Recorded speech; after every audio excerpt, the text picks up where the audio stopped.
Hi, I'm Mima. I'm a grandma and a mom, and I have a book to read for you called Stacey's Extraordinary Words. And it's by Stacey Abrams, and it's illustrated by Kitt Thomas. I got this book at the library, so you'll see that it has a shiny cover, and you might hear me touching the cover, and it makes crinkle sounds sometimes. Anyway, I'm excited about this book because I love words too. Do you love words? Words are so important because we can share information with each other and share thoughts and feelings if we have words. All right, let's read it. Stacey's Extraordinary Words.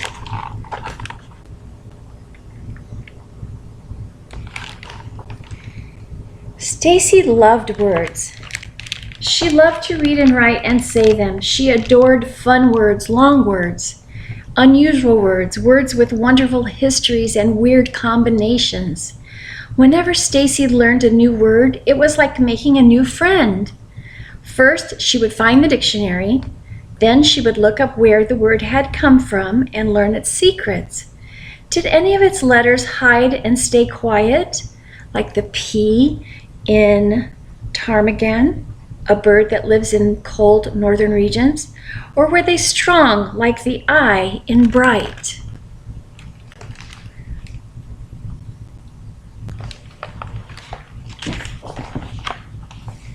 Next, let me show you the picture first. Next, she wrote the word in her special notebook of extraordinary words. She practiced how to arrange the letters just right, how to sound them out. That's because she loved spelling interesting words most of all. Right here is a word that she wrote called onomatopoeia, and she wrote it down in your book.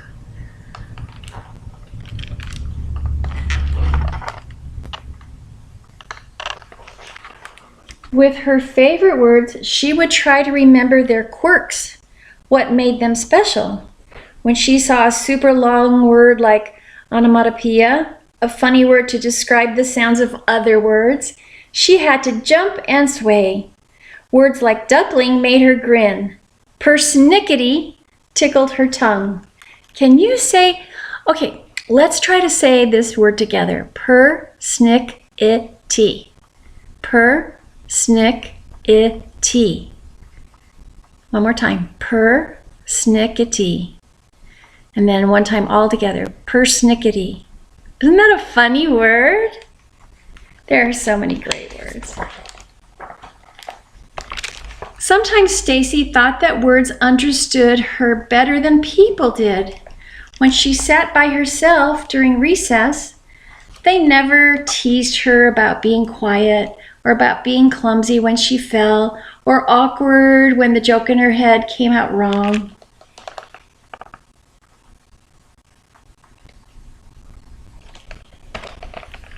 When she read books under the covers, words never told her to go to sleep.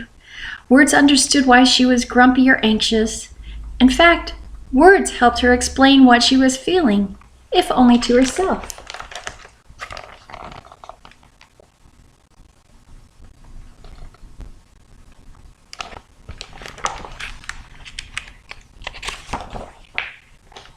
One day, Stacey's teacher, Mrs. Blakesley, asked her to wait after class.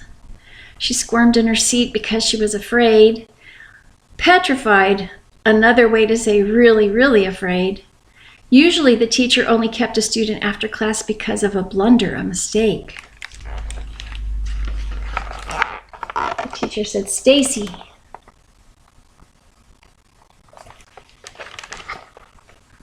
Mrs. Blakesley called Stacey to her desk and she returned her spelling test. A big red 100 sat at the top of the page. The teacher asked her, "Do you know what a spelling bee is?" "A really smart insect," Stacey joked. The teacher smiled. "A spelling bee is a contest where students compete to spell as many words correctly as they can.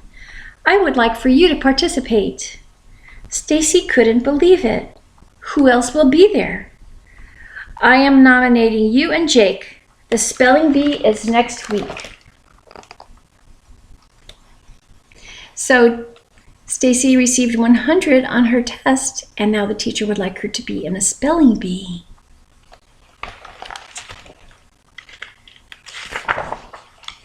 Stacey's excitement suddenly evaporated.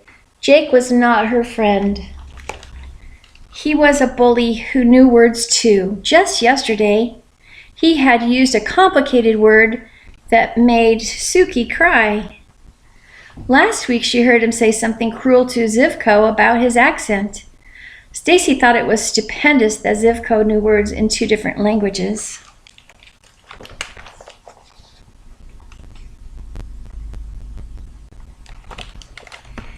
Stacey knew as many words as Jake did. She wanted to say something when he said mean things to her friends, but she was intimidated, scared, because sometimes he said hurtful things to her too. She wished she had used her clever words to help Suki or Zivko or herself by speaking up. Perhaps at this spelling bee, she would be braver. At the spelling bee, she would not be silent.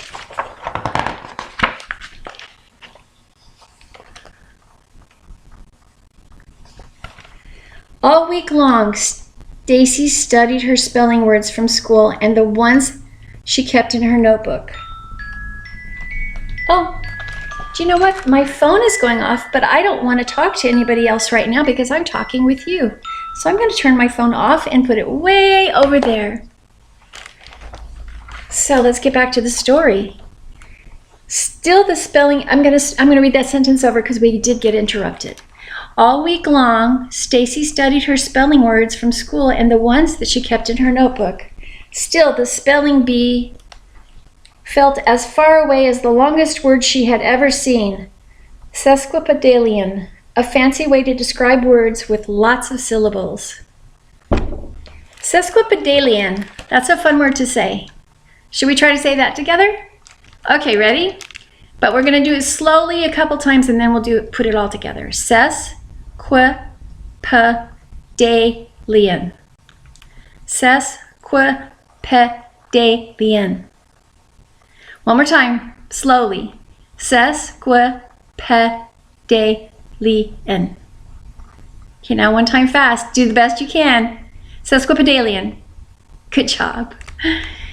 The days of the week were monotonous, torturous, and sluggish. Every hour felt longer and longer.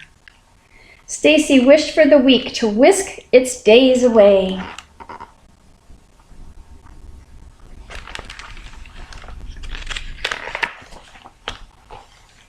Finally, the morning of the spelling bee had arrived.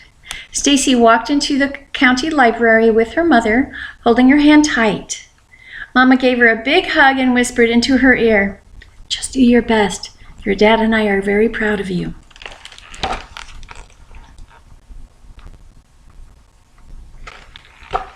Stacey followed her teacher to the room where the other students waited until it was time to go. Then they went onto a stage. The announcer explained the rules.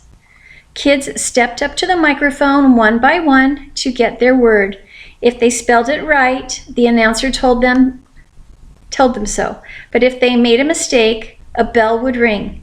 The student would have to leave the stage. No do-overs.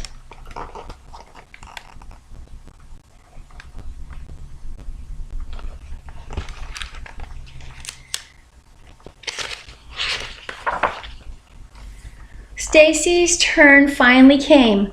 Her stomach ached with nervous energy, but she was ready. Say the word. Dither. Sound it out. Dither. Spell it. D-I-T-H-E-R.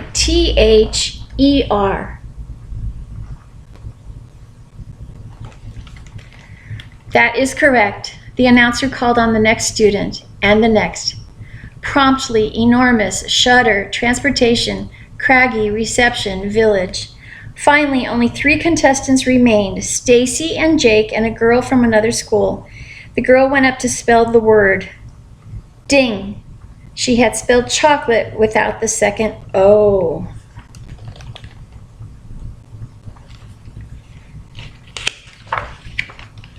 We are down to our final 2 contestants, the announcer told the audience. Jake took a long time to spell accept. Stacey got squeezed, but she remembered the lost letters she adored, like Q and Z. Jake tackled clambering.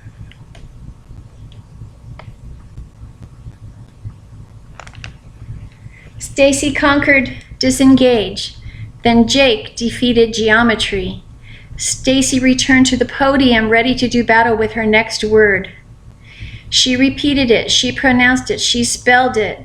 INSTANTANIOUS. Instantaneous.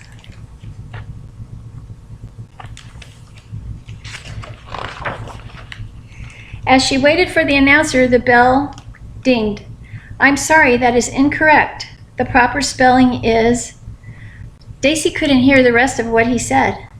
Tears filled her eyes, but she stayed on stage like a good sport, and Jake got his trophy, and she received her second place ribbon. Everyone congratulated Jake, and so did she.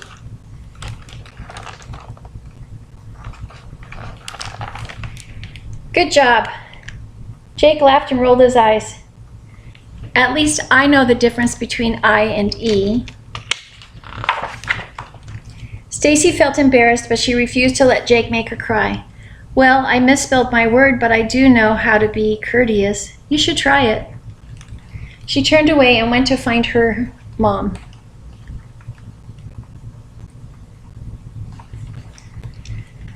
If today were like one of the stories Stacey loved most, she would have won, and Jake would have learned that words were a gift that shouldn't be used to hurt people. But things didn't always happen that way in real life. Sometimes change was harder, and it didn't happen right away. Stacey felt a hand brush at her cheek. It opened her fist and smoothed out the ribbon. Mama? She put a butterscotch candy on top, and Stacey's favorite kind. You okay?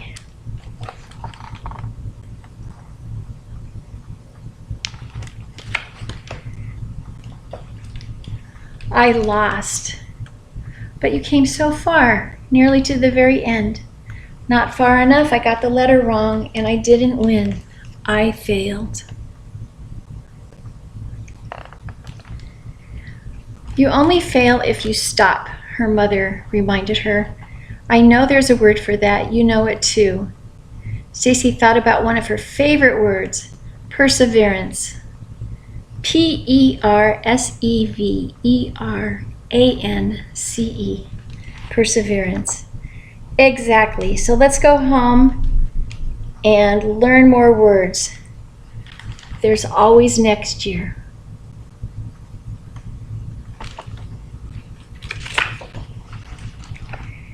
Stacey imagined all the words she had yet to meet, new words and new ways to speak up and help others.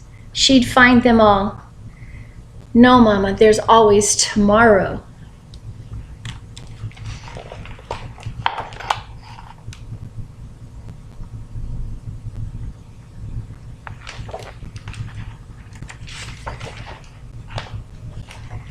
That's a good story about Stacey's extraordinary words. Now, some of you who are listening to this story, or who have read, have this book at home and have heard it before, are people who like extraordinary words. And I'm one of those people too. So we're a little bit like Stacey, aren't we? And one really good thing about learning all kinds of words is that when you would like to express your feelings or tell somebody information, you will be able to draw from the many words that you learn. And you can keep notes of your extraordinary words as well and have a whole list of extraordinary words that you find fascinating. Now, when I was very little, I'm going to tell you something my father taught me. He said, if somebody at school, when I was very little, he said, if somebody at school gives you a bad time, you just tell them, you are a nonsensical, insipid prevaricator. You need to cultivate your companionship with a dictionary. And so I remember that, and I use it if I need it. I used it when I needed it. So you can come up with a couple of sentences that convey the same message, and share those when you meet somebody who's treating you unfairly.